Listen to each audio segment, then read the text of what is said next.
Boa noite, querido teleinternauta, com você de novo, todas as segundas-feiras, às 9 da noite, o programa Direito.com no ar, com interatividade e informação para você que participa, que interage conosco. O programa Direito.com dessa noite está imperdível. Nós temos hoje um convidado muito especial, que é o Dr. Antônio Ricardo Miranda Júnior, que vai falar conosco um pouquinho sobre, hoje é um mix de empresas familiares, de mediação de conflitos, uma série de informações interessantes que a gente vai trazer no programa de hoje. Vamos dar uma boa noite aqui para o nosso convidado. Boa noite, doutor Antônio. Boa noite, é uma satisfação, muito obrigado pela calorosa recepção, é uma honra estar aqui e vamos papear. É isso aí. O programa Direito.com conta com a participação de você, do nosso teleinternauta, você que tenha dúvida, ele sempre leva até você interatividade, informação, você pode acessar, você pode entrar no nosso site, mandar a sua pergunta, mandar a sua dúvida, fazer a sua sugestão pelo programa, pelo site uptv.com.br. Você consegue acessar o nosso programa através do Facebook Programa Direito.com e pelo YouTube, pelo programa Direito.com. Você pode, se você perdeu o nosso programa, todas as segundas-feiras, se por acaso uma das segundas-feiras você perdeu, você pode entrar no YouTube, acessar, todos os programas estão baixados na internet, no site do YouTube ou mesmo no site da UpTV. É sempre um prazer estar aqui e poder participar desse programa interativo e educativo para você. O nosso palestrante de hoje, o nosso convidado, Dr. Antônio Ricardo Miranda Júnior, é advogado, mediador de conflitos, sócio do escritório Bassani, Miranda e Isolde Advogados Associados, presidente da 116ª subseção da OAB de São Paulo, que é Jabaquara Saúde. O nosso programa tem a participação de Bramante Processos Previdenciários, UpVision Salão e Spa, Fera Brasil e UpTV, que é a nossa emissora, que está sempre transmitindo ao vivo. São mais de 30 programas semanais, mais de 60 mil acessos nacionais e internacionais. Então, vamos aqui bater o nosso papo com o convidado de hoje, doutor Antônio Ricardo. Doutor Antônio, vamos falar um pouquinho sobre essa questão de direito essa questão de advogar a empresa familiar, como é que funciona isso? Eu tenho uma empresa familiar, eu trabalho com a minha mãe há quase mais de 20 anos. Então não me deixa sair daqui sem entregar um cartão do meu escritório, por favor. Tá certo. A questão da empresa familiar, empresa é empresa, não é diferente a não ser o tipo societário que você adote. Uma empresa, ela tem as suas regras, ela tem os seus interesses, visando o lucro e tudo mais. A empresa familiar, ela tem a especial característica, e isso são cerca de 80% das empresas nacionais, elas são familiares. Tem a questão principal é que os membros daquela sociedade são membros da mesma família. Um advogado que visa esclarecer e resolver um problema atinente à questão empresarial, muitas vezes ele vai dar a melhor solução tendo em vista a questão empresarial e vai esquecer que a solução proposta, que a ideia sugerida, ela pode ser boa para a empresa, mas não pode atingir de uma forma negativa o seio familiar. Um advogado da área de direito de família que vá propor uma solução naquele seio familiar para determinadas questões decorrentes daquele conflito familiar, ele pode dar uma solução positiva vendo o direito de família, mas ele esquece que isso pode ter uma repercussão na empresa, no negócio, na gestão do negócio. Então, a visão de um escritório de empresa familiar é justamente entender que a empresa familiar ela pode ser entendida. Existem os 3 círculos concêntricos que são um círculo é o correspondente à família, o outro círculo correspondente à empresa, à gestão da empresa, e um terceiro círculo ao patrimônio. Então, o advogado, o escritório especializado em dar uma abordagem para a empresa familiar, ele tem que entender aqueles participantes daquele meio onde eles estão localizados, qual é a repercussão que aquilo pode ter na gestão, na sucessão, na questão da família, regime de bens daqueles filhos dos fundadores, enfim, é uma visão mais abrangente para que a gente não traga desarmonia para a família e, ao mesmo tempo, não traga para os sócios, para os funcionários e colaboradores. É bem complicado, porque quando uma pessoa é o fundador, né, o pai daquela família é o fundador daquela empresa. Sim. Então, ao mesmo e aí vai 4, 5 filhos e mulheres, mulheres, netos e aí os agregados. E isso gera realmente uma série de divisões do próprio e acaba dilapidando o próprio patrimônio da empresa. Vou lhe dar um dado assustador, se me permite a interrupção. 67% das empresas familiares, elas não passam para a segunda geração. Nossa. Um dado muito alto. Com a saída de cena do fundador, seja por falecimento ou aposentadoria ou qualquer razão, a empresa não sobrevive. Por falta de quê? De um planejamento sucessório, que envolve a gestão da família através de um acordo familiar, a gestão dos negócios através de um programa de governança familiar, governança jurídica, governança corporativa. Então, não ter essa visão, o fundador, aquele membro daquela família que não tem uma visão, que não tem um objetivo a longo prazo, ele peca por não observar certas regras que dariam sobrevida à empresa. É que, na verdade, o familiar que já vai na terceira geração, ele não participou do começo da empresa, ele não sabe o quanto foi difícil criar tudo aquilo para chegar onde chegou. Então, às vezes ele tem um dinheiro, tem uma facilidade e acaba não dando tanto valor a tudo aquilo que o avô, ou que o pai, ou que o familiar, né, que começou, claro, o fundador, acabou construindo, claro, e acaba dilapidando o patrimônio, gastando dinheiro onde não deve e não organizando financeiramente a empresa de forma... O filhinho de papai. Exatamente. E além disso, também, isso é uma questão cultural, é uma questão da educação da família e tudo mais. Mas também existe, é muito comum a gente perceber a rivalização entre irmãos, muitas vezes. E se não existe uma forma de você lidar com aqueles conflitos, e aí entra a mediação, que é uma das ferramentas mais importantes quando se trata desse assunto, você pode ter problemas seríssimos e levar aquela empresa à falência, e aquilo não gerar mais fonte de riqueza para a família, para os empregados e tudo mais. E aí acabando a empresa, acabam todas as regalias, exatamente, e tudo aquilo que ele teve com todo... Exatamente. Não digo regalia, mas acaba a fonte de autoestima daquela família, fonte de renda daquela família, enfim, realmente algo muito, muito triste. Nós fizemos uma pesquisa na lista de 1.000 empresas do país, elaborada pelo Valor Econômico, essa reportagem, 1/3 é familiar. E apesar de vantajosa sobre vários aspectos, muitas dessas organizações têm vida curta, ratificando o que o senhor disse, e terminam com a primeira geração devido a fatores que vão além do mercado. Uma pesquisa feita em 2011 pelo consultor americano John Ward, com 125 empresários brasileiros, revela que a principal dificuldade enfrentada pelas organizações familiares é convencer os fundadores a abrirem mão do controle na certa hora. Eu estou tentando fazer isso com a minha mãe, mas ela não larga o osso. Eu brinco com ela, mãe, larga o osso, não larga o osso.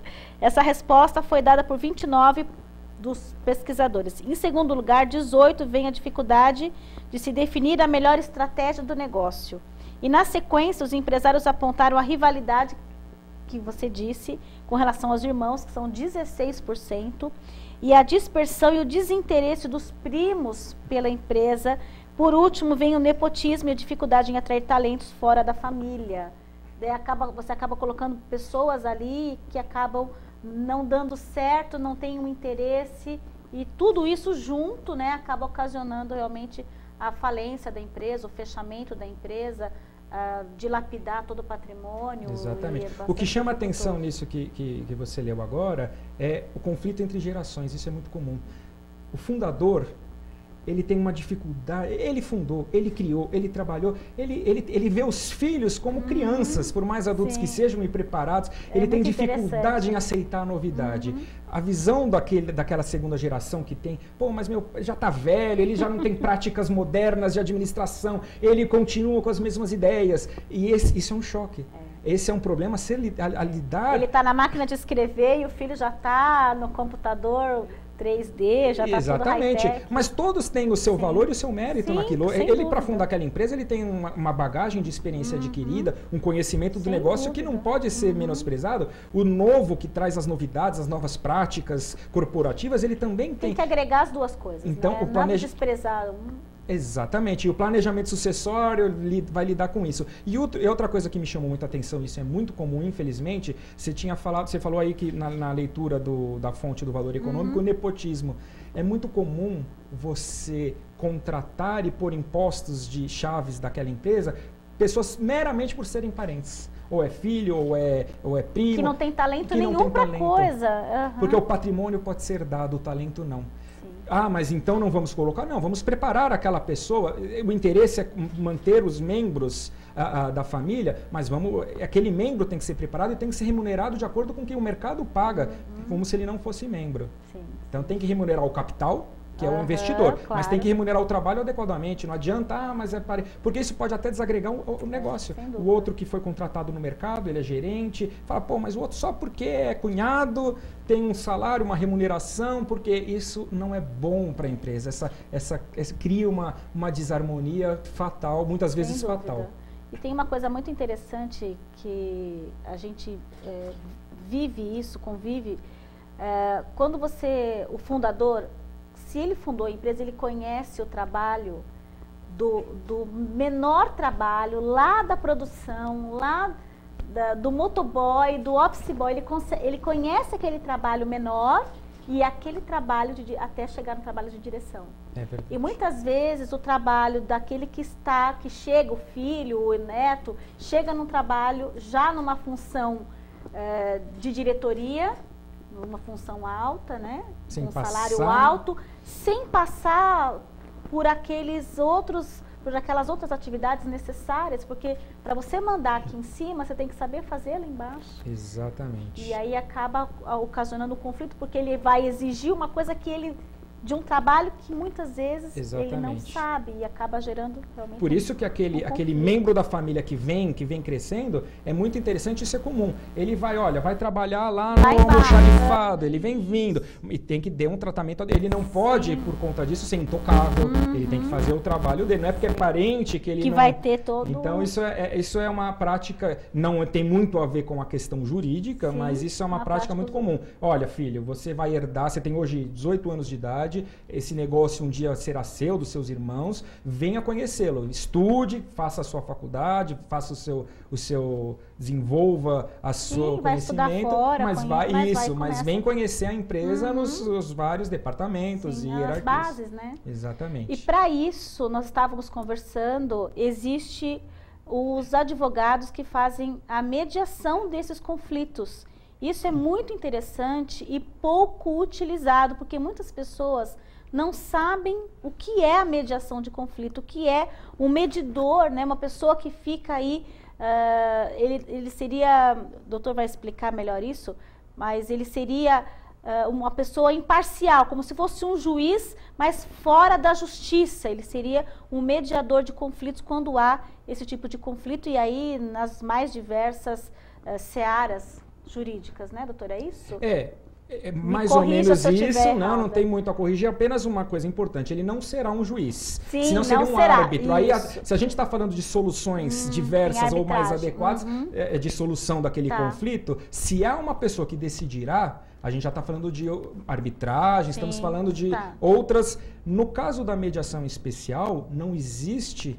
O mediador nada mais é do que uma pessoa que irá imparcial, que com a confiança dos mediandos, as partes, duas ou mais envolvidas naquele conflito, ele vai, através de um processo, de uma técnica de mediação, ele irá conhecendo a história, colocando aquela história na frente do outro, fazendo aquele se colocar no lugar do outro que está participando, para que as partes por si só, através daquele processo de autoconhecimento, de conhecimento, de empatia, de entender os interesses. Isso é importante que se diga, entender os interesses, porque muitas vezes existe um caso muito rápido que eu vou falar, que é uma fábula, uma parábola, na verdade, só que muitos mediadores utilizam como exemplo, e eu já ouvi muitas vezes, quem é mediador já conhece essa história de cor e salteado, mas eu acho que é legal falar.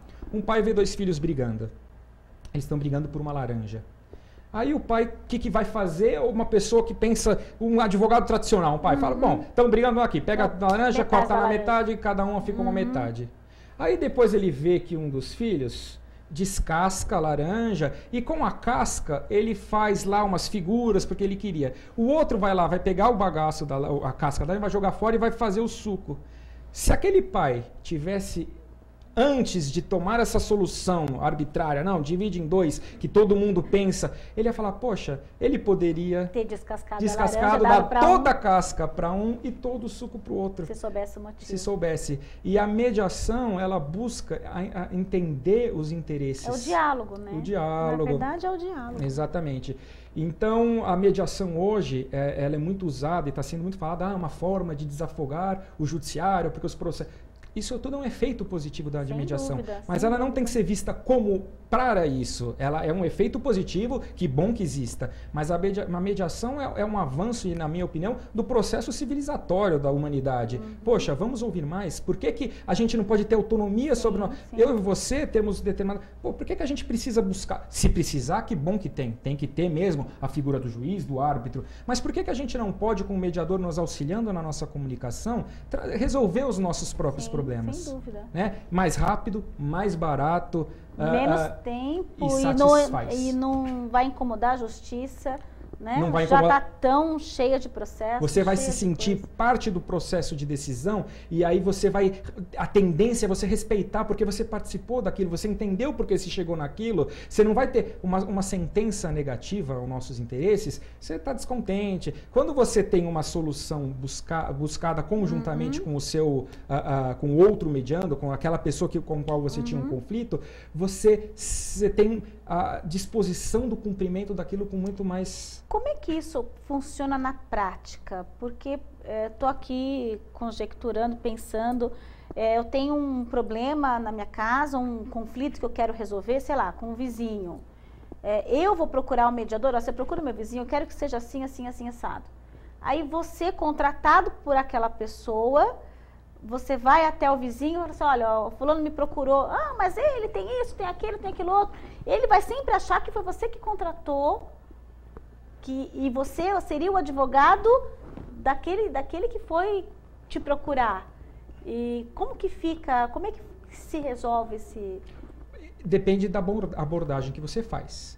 Quando se procura um mediador, esse mediador vai ouvir ver se é caso de mediação, se aquilo são direitos disponíveis, se existe a possibilidade, se ele enxerga aquilo como aquele conflito como uma solução interessante à mediação.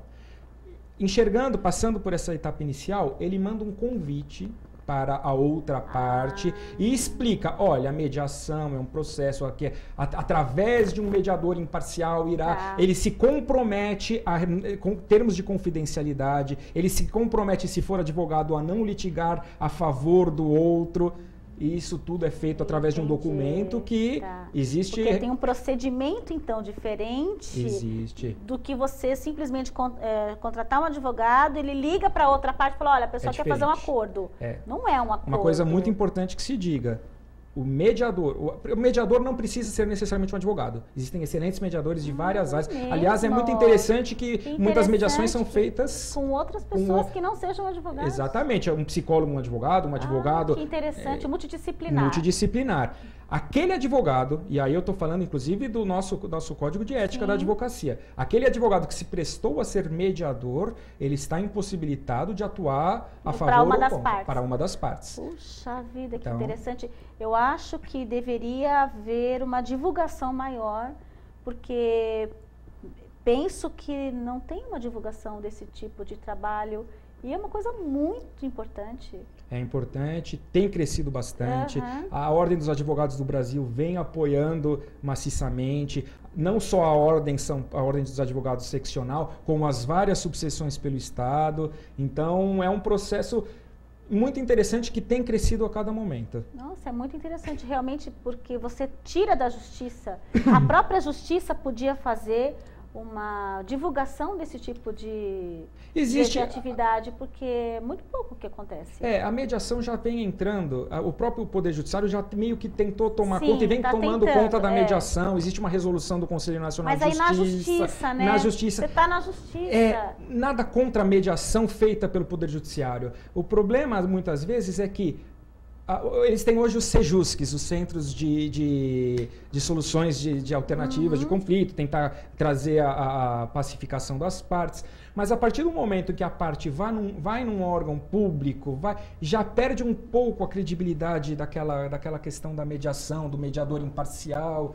E outra coisa, o mediador de conflitos,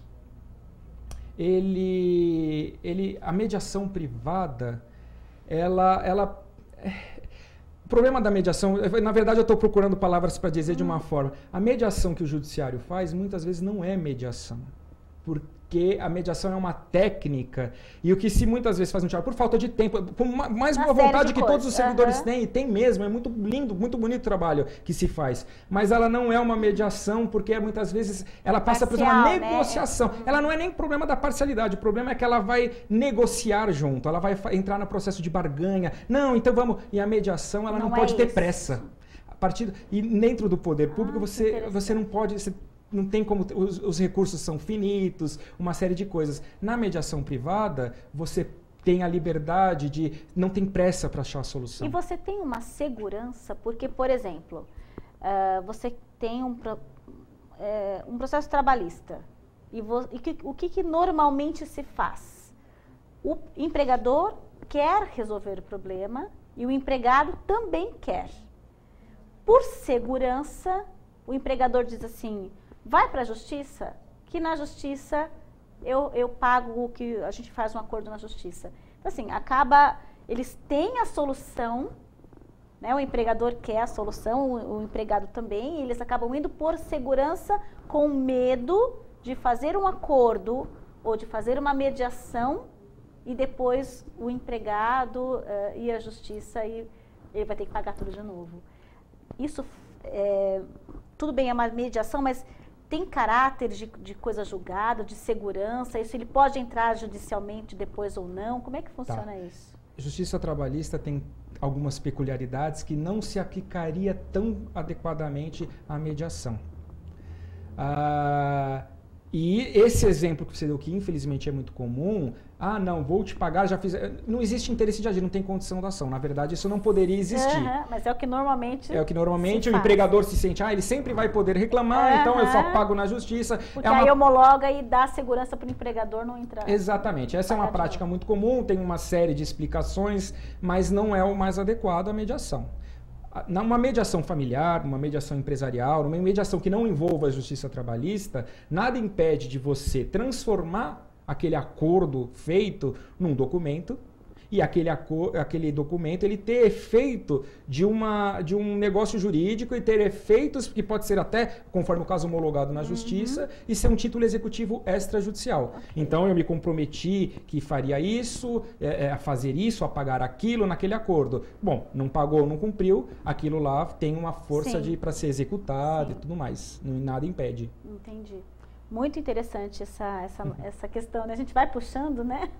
Vão aparecendo dúvidas. Eu sou, na verdade, desculpa, Imagina. Mas eu sou um grande incentivador e estou muito empolgado com o processo de mediação. Muito legal. Eu acho que esse é o futuro, né?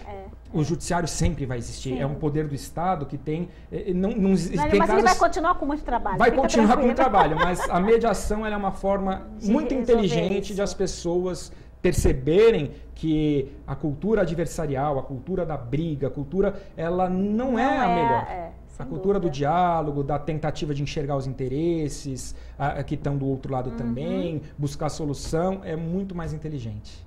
Pessoal, muito importante aqui a nossa conversa, falando sobre empresa familiar, sobre mediação de conflito. A gente vai fazer um intervalinho e volta já.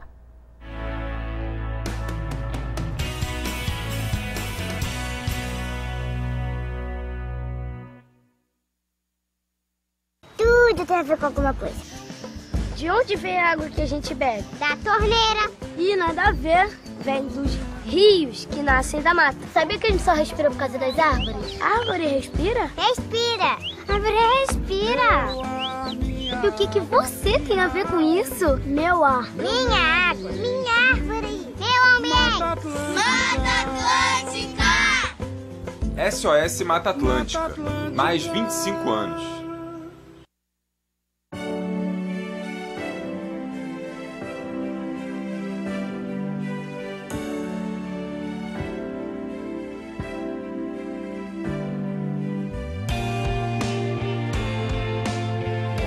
Doar sangue é um ato de solidariedade que eu, você, todos nós devemos praticar. Doe sangue, faça disso um hábito. Essa corrente precisa de você. Seja um doador. Um grande ato incentivado e apoiado pelo SUS.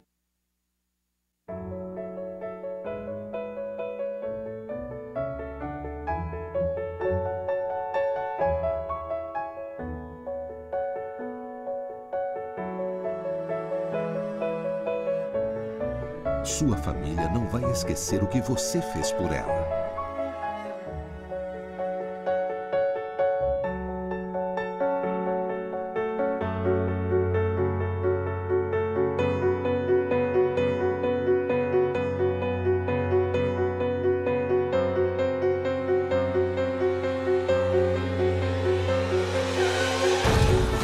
E você, o que fez com eles?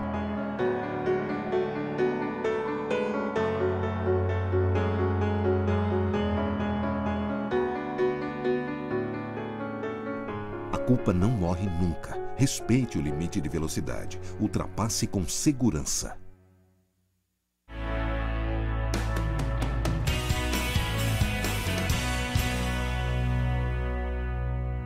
Programa Direito.com, de volta aqui para você. Você pode participar mandando a sua pergunta. Entre no site uptv.com.br,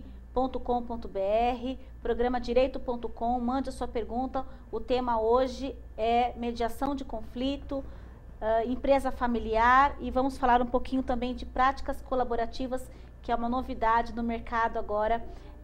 Já estamos assim acelerando nessas notícias novas, né, de 2014, né, doutor? Isso. Estamos aqui com o doutor Antônio Ricardo Miranda Júnior, que é advogado, presidente da subseção, da 116ª subseção da OAB de São Paulo. Um prazer tê-lo conosco, viu, doutor? Muito obrigada.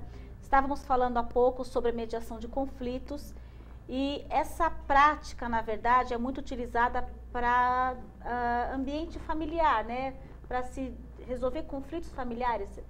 A mediação, de conflito. Ela é absolutamente recomendável para conflitos familiares, mas não só. Conflitos empresariais, a mediação empresarial é muito forte já, inclusive, vem crescendo. Onde há conflito, há possibilidade de mediação. Sempre Qual há. é mais usual em direito? Me dá um exemplo de um caso em que eu possa contratar, por exemplo, um mediador para... Você mesmo deu um exemplo no primeiro bloco, quando você falou de uma briga de vizinha. Uma briga de vizinhos. Veja, os vizinhos, eles têm um conflito determinado, ou por barulho, ou por uma obra. Vão trabalhar... Se eles vão na prática tradicional adversarial para resolver o problema, um vai entrar com a ação, aquele processo vai demorar muito tempo, eles vão continuar convivendo, vão continuar, se for um edifício, um condomínio, eles vão se encontrar no elevador, se for casa, eles vão cruzar na rua, os filhos talvez se cruzem. Quer dizer, aqueles anos só vai acirrando, vão virando inimigos, às vezes até a tragédia acaba. É verdade, não tem aquele vizinho lá que matou o outro vizinho de baixo e matou a mulher, se matou, por exemplo, morreu todo mundo. Eu não sei esse caso para poder citar de exemplo, mas eu imagino que aquilo, a não ser que seja uma pessoa com problemas psiquiátricos, eu não conheço o caso, aquilo muitas vezes com um pequeno conflito. E aí gera aquilo, aí a pessoa no outro dia, aquilo vai se acirrando, vai virando uma bola de neve, se acirrando, se acirrando. Ficando até doente. Fica até doente, pode ter. E acaba, às vezes, num caso até de homicídio, Deus me livre, de agressão física e tudo mais. Né? Mas acontece. As pessoas hoje estão... fora do normal, exatamente. Né? Um pequeno conflito ou um grande conflito quando surge, a mediação ela vai trabalhar, as partes têm que primeiro estar querendo a solução, elas têm que estar querendo pacificação. Se você vai para a justiça... alguém para mediar isso que seja imparcial. Que seja imparcial, que vai levar, que vai fazer com que aquelas partes se conheçam exatamente aquilo que está acontecendo, que converse, que dialogue, e os interesses envolvidos. Poxa, mas o problema então é a cerca da árvore. Poxa, se a gente, entendeu? As próprias partes, o mediador ele não interfere, ele não apresenta soluções, mas ele é um facilitador da comunicação. Teve um programa de televisão que começou a trabalhar essa questão de mediação, levava as duas partes lá na televisão e olha, ele está pedindo isso, olha, ele está pedindo aquilo, fazia mais ou menos um trabalho de mediação muito, muito legal. E agora a gente vai falar um pouquinho sobre práticas colaborativas. Doutor, Esclareça pra gente o que é essa novidade do Ok. mercado jurídico. Na verdade, a prática colaborativa é mais uma forma de você levar a pacificação para as partes envolvidas como de uma forma mais inteligente, uma forma mais econômica. Ela é muito recente no Brasil, vai ter um primeiro curso de capacitação agora. Ela é muito utilizada, ela está vindo para ser utilizada inicialmente na área de direito de família, principalmente divórcio. A questão hoje, a abordagem hoje da prática colaborativa, ela está focada no divórcio. Um divórcio envolve patrimônio, envolve educação de filhos, envolve visitação de filhos, envolve a alimentação daqueles filhos. Guarda, compartilhar. Guarda, uma série de coisas. Que se aqueles pais não tiverem bom senso, eles vão brigar de tal forma que pode afetar. Síndrome de alienação parental é algo também que é terrível, que acontece. A prática colaborativa é uma outra forma de enxergar aquele problema. Eu, como advogado atuante em prática colaborativa, eu vou chegar para o meu cliente, primeiro eu vou propor, vamos conversar, a outra parte com um advogado de confiança dela. Nesse caso, você veja, não tem um mediador, ele pode até ter, mas nesse caso a gente já está falando das partes. E eles vão adotar uma postura não adversarial. O que é isso? Primeira coisa, os profissionais, junto com os seus clientes, vão se comprometer a não entrar com um processo judicial. Primeiro passo. Primeiro passo. Eles não vão... Isso já vai tirar o caráter adversarial daqueles profissionais com aquelas partes, com seus respectivos clientes, e vai fazer um processo de colaboração para levar... É uma mediação. Ele consegue fazer isso, desculpa, com o divórcio, mesmo por exemplo, indo no cartório? Então... Porque tem um processo judicial envolvido, né? Então, hoje o divórcio amigável sem menores, ele pode ser feito no cartório. A parte vai lá, as partes vão lá, resolvem e tudo mais. Se não existe acordo, só judicialmente que se pode levar a solução.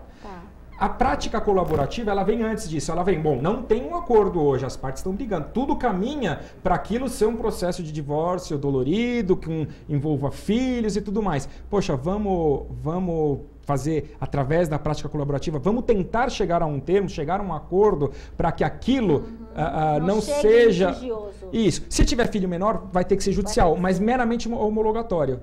Você não escapa da necessidade, você já tem um processo de divórcio consensual, que é maravilhosamente muito melhor do que um litigioso. Sem dúvida. Psicologicamente, financeiramente... E que ninguém sai ganhando. Ninguém sai ganhando. Você ainda não mais tem... quando envolve questão familiar, né? Já é uma coisa difícil de ser... Já é um trauma, né? Normalmente, o divórcio já é um trauma para a família. E se você faz aquilo com brigas, aí fica realmente impraticável. Exatamente. Você vai buscar, também como na mediação, através das práticas colaborativas, você vai entender os interesses. Você vai falar, olha, mas muitas vezes as pessoas estão brigando, porque eu até dei o exemplo antes de começar o programa, olha, ficou combinado que o pai devolveria as crianças às 18 horas do domingo, mas ele está devolvendo às 20 horas. E aí vira uma briga. Mas será que são aquelas 2 horas que está incomodando? Será que, então, a gente vai conseguir entender a fundo o problema? Não é bem. Isso é só uma forma, é um sintoma. A mediação e a prática colaborativa também, que não é a mesma coisa, mas caminha junto, ela vai atacar a causa do conflito e não só o sintoma. O processo adversarial, ele ataca sintomas. É isso? Não pode? Sim, não. Não, falou que ia devolver às 18, não devolveu, vai ter tal sanção. Então, você nunca vai ter uma resposta adequada. Agora, trabalhar com mediação, trabalhar com prática colaborativa, com meios mais adequados, você vai falar, puxa, isso é só um sintoma. O problema não são essas 2 horas, o problema não é aquilo, o problema é outro. Vai ouvir, exatamente. Às vezes, e eu vou dizer uma coisa que é de tão singela, parece que não é verdade, mas às vezes, um reconhecimento, um pedido de desculpas de uma parte a outra, só bastava aquilo, resolve tudo. Muito, uma briga que poderia ser enorme, resolve perdas patrimoniais com custos com advogado, com divisão de patrimônio. Às vezes basta, olha, eu errei nisso. A pessoa está tão magoada que acaba levando aquilo a ferro e fogo. Exatamente. E não abre mão de nada, de ninguém, Exatamente. E às vezes fala, olha, agora eu entendi por que eu não sabia, eu não percebi, eu peço desculpas por isso, vamos, e aí as coisas se pacificam. É interessante como, na verdade, isso tudo, o mediador, ele funciona como uma pessoa que vai dialogar com as partes e saber o motivo real daquilo tudo, né? Exatamente. Por isso que é importante não só o advogado, mas um psicólogo que trabalha essa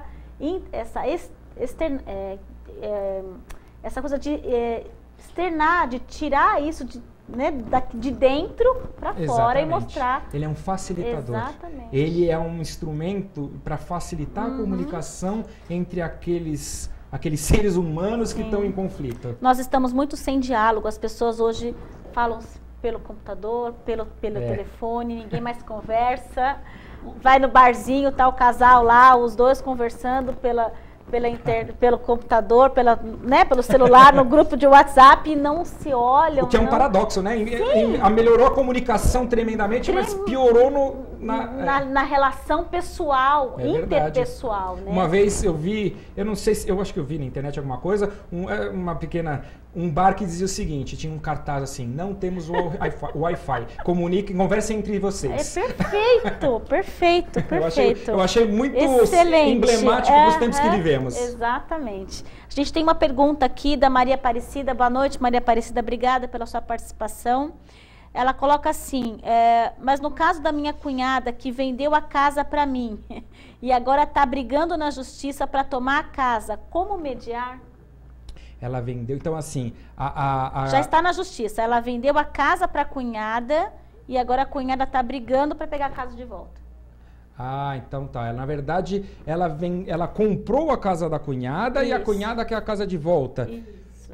Ela vendeu a casa para a cunhada. Não, a cunhada vendeu a casa para ela. Isso, ela comprou e agora... Então...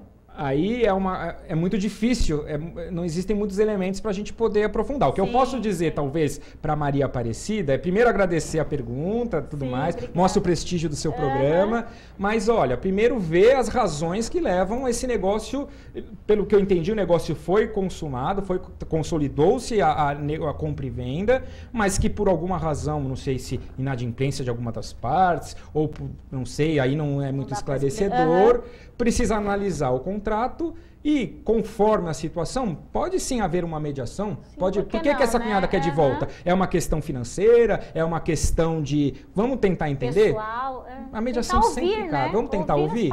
Então, o que eu recomendaria para ela é conversar com um mediador, com um advogado, mediador, principalmente um advogado para entender a natureza contratual disso. E, se for o caso, esse advogado, sendo um advogado como eu, que incentivador da mediação, levar para um mediador ou ele próprio mediar, por que não? Interessante isso, porque, analisando aqui até a pergunta da Maria Aparecida, nós, como advogados, a primeira fase de qualquer processo deveria ser a mediação.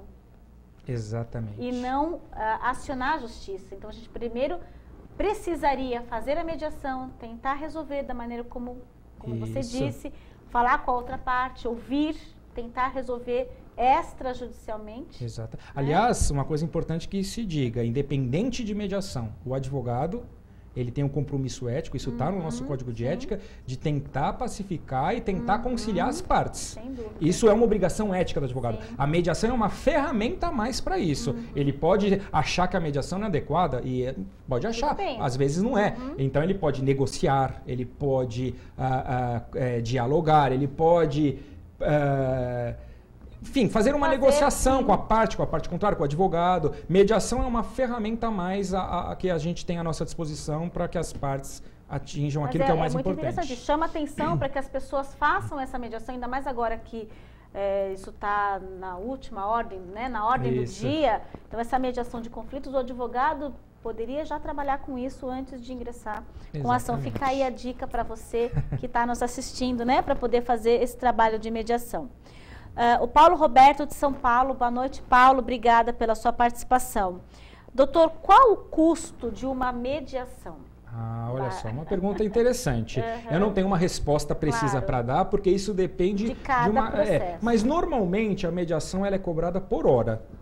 E isso pode variar Desculpa, eu posso estar errando, existe um órgão que tenta, na verdade, regulamentar isso, mas existe um valor mínimo, que se eu não me engano, de mediação se cobra às vezes R$150, eu não tenho certeza, eu peço desculpas e posso depois voltar a falar sobre isso depois que eu checar, mas a mediação normalmente ela se cobra por hora. Nada impede que se determine um preço de hora. Então, Paulo, não existe um preço definido, regra, não existe uma regra. Depende do tipo de mediação, se for uma empresa, se for uma pessoa particular. Exatamente, se o mediador onde vai ser, se é em outro estado, se é aqui. Valores que estão envolvidos, valores, não existe um preço. O que eu posso dizer é o seguinte, é mais em conta do que uma ação judicial. Exatamente. Sem dúvida exatamente. Ela sai mais barato e não é... Porque é o seguinte, a análise de custo, ela não tem que ser só financeiro. Porque muitas vezes eu tenho que contar com o tempo também. Eu tenho que gerenciar. Ou receber hoje, pagar hoje R$5.000 por uma solução e ter aquela solução rapidamente... Isso. É muito mais barato do que pagar, às vezes, 3.000 para resolver daqui 10 anos. Sim. Ah, mas 3.000 é mais barato. Tudo bem, mas e a solução? E o tempo que vai demorar? O seu tempo que vai ficar 3 anos ali naquela situação que não vai resolver. Então, a análise de custo não é só financeiro. Tem que ser visto de forma mais abrangente. Muito bem. Vamos fazer mais um intervalinho e voltamos já já com o programa Direito.com. Me aguarde.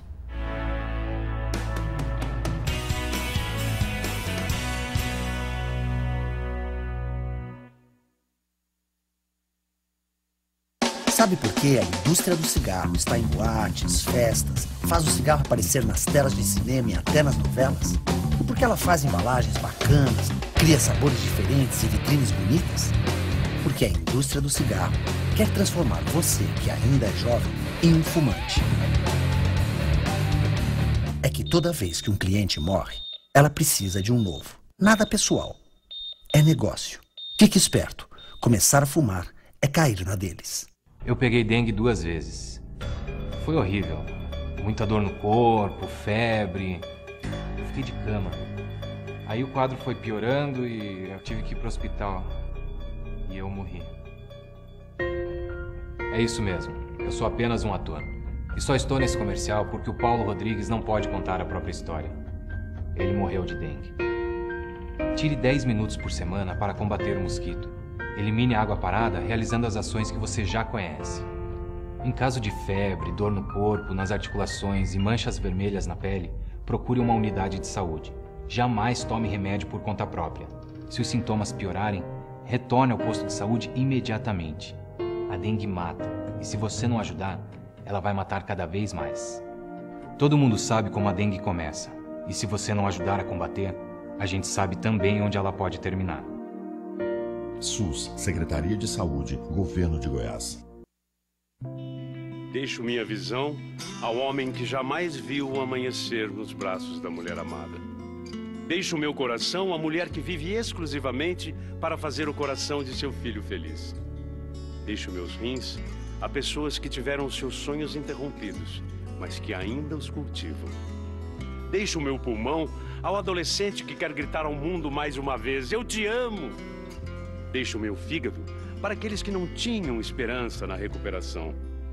Deixo ossos, pele e cada tecido meu à criança que ainda não descobriu o que é viver por inteiro.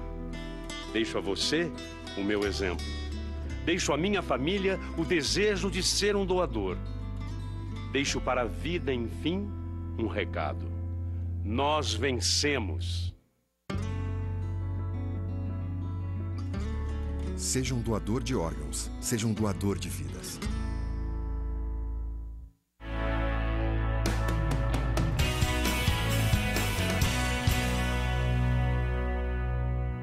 De volta com o programa Direito.com. Mande a sua pergunta, mande o seu questionamento, informação e interatividade aqui no Direito.com.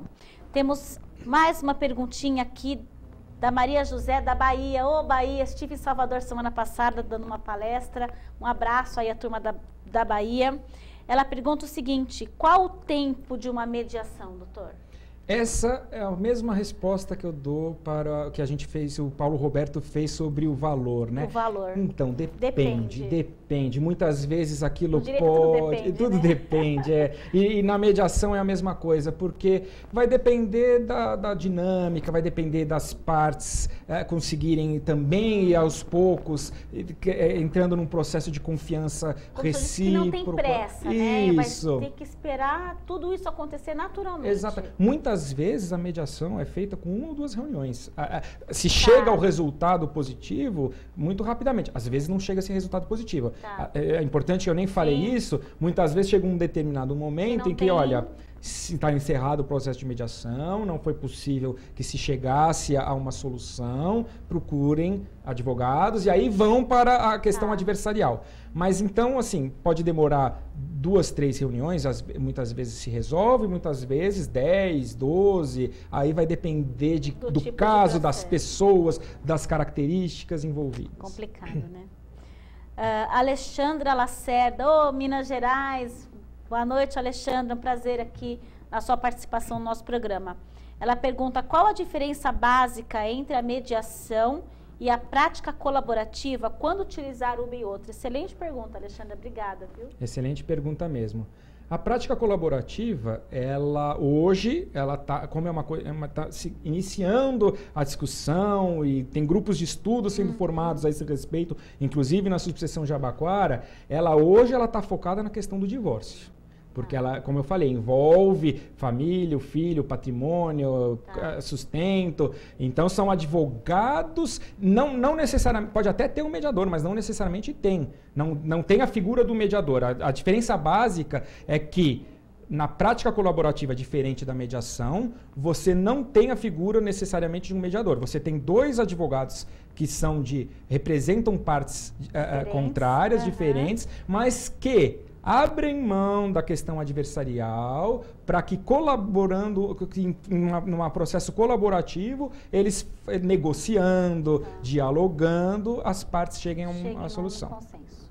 Muito interessante. E quando utilizar uma e outra?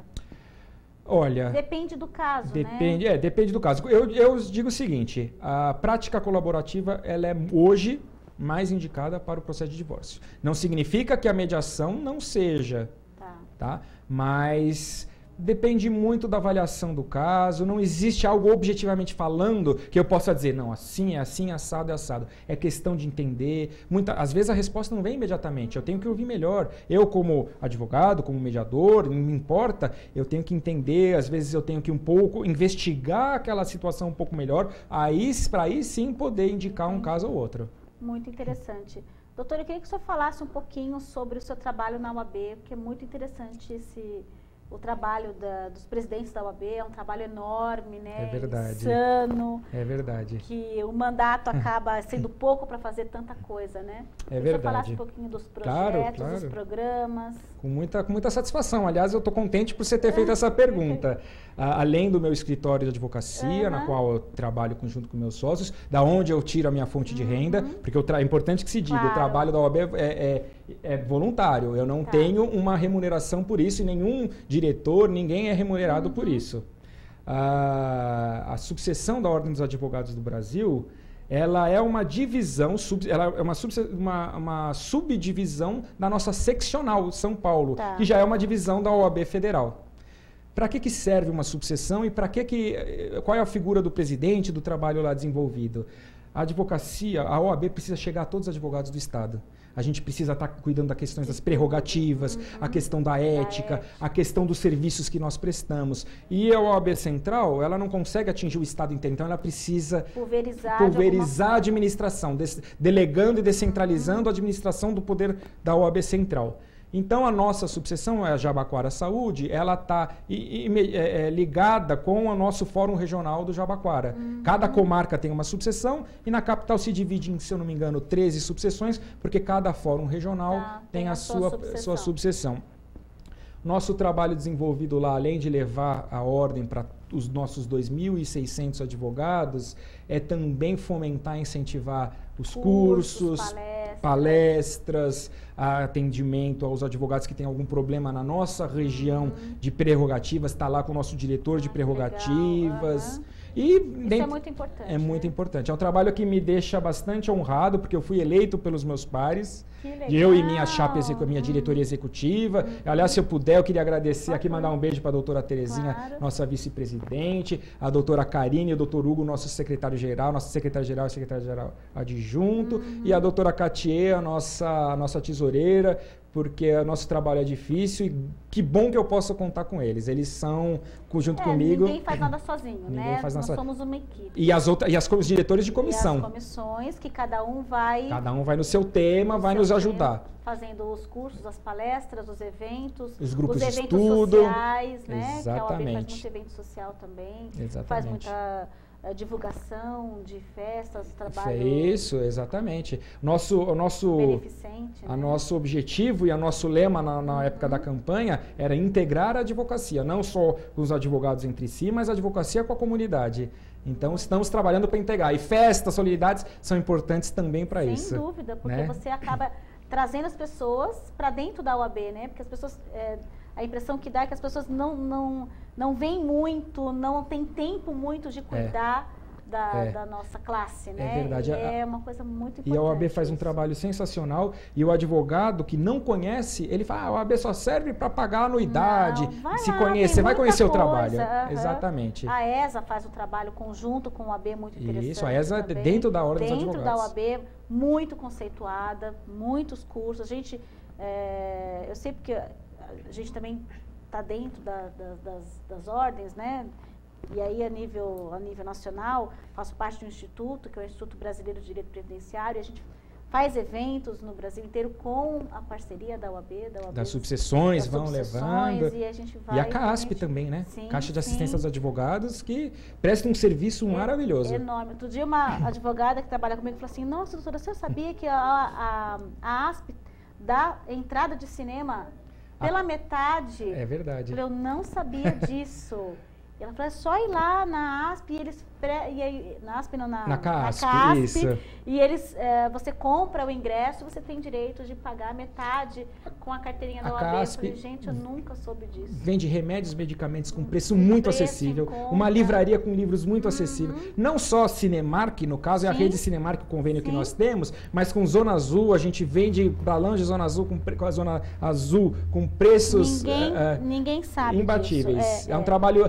Eu tenho muito orgulho não só de ser advogado, mas de integrar uma ordem dos advogados, da qual eu me encho de orgulho, e que eu estou lá sendo mais um colaborador, pondo meu tijolinho junto com meus colegas, junto com os nossos diretores e todos mais. Devagar, né? Isso. Devagar e sempre. Exatamente. Agradeço muito, nós chegamos ao fim do nosso programa, passa rápido aqui, o tempo passa voando, mas eu agradeço a participação de todos aí, nosso teleinternauta, principalmente de você que participa conosco, que entra no nosso site, que manda sua pergunta, que depois assiste e depois vem contar, eu assisti, foi assim, foi assado, é muito interessante a sua participação.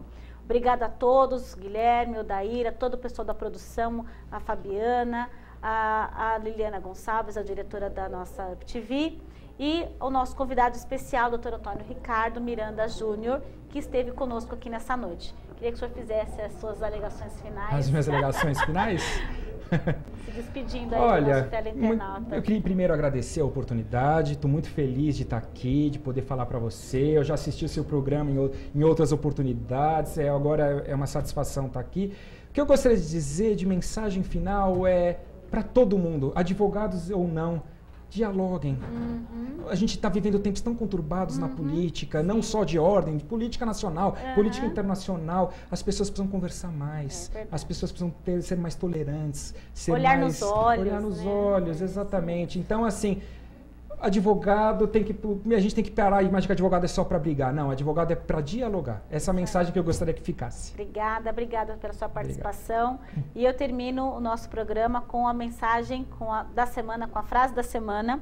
A imaginação é mais importante que a ciência, porque a ciência é limitada, ao passo que a imaginação abrange o mundo inteiro. Albert Einstein. Obrigada, boa semana para você e até a semana que vem, se Deus quiser.